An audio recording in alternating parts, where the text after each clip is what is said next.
প্রথম একটা পুরনো কথা আছে, নারী তু কবি নারায়ণী তো কবি বিধ্বংসকারিণী। অর্থাৎ নারী কখন নারায়ণের রূপে থাকেন এবং তার সঙ্গে ধ্বংস করার ক্ষমতা কিন্তু একজন নারী রাখেন।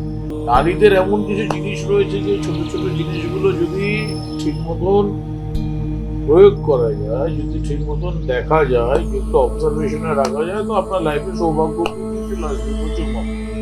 নারীদের দুটো পায়ে, মানে ঘরের মা, বোন, স্ত্রী যারা আছে, যারা নতুন বিবাহ করছেন, তাদের স্ত্রীদের প্রথম কাজ বৌভাতের রাত্রিবেলায়, মানে বা বৌভাতের নিশা খান, এটা করা খুব উচিত। বা যাদের বিয়ে হয়ে গেছে বহু বছর, তারাও জানেন না, তারা এটা করবেন বৃহস্পতিবার রাত্রিবেলা। ঠিক যে পায়ের বুড়ো আঙুলটা আছে তার পাশের যে আঙুল, এরকম একটি 2.5 পেচের রূপোর আংটি দুটো পায়েতে পরিয়ে দেবেন নিজেদের স্ত্রীকে।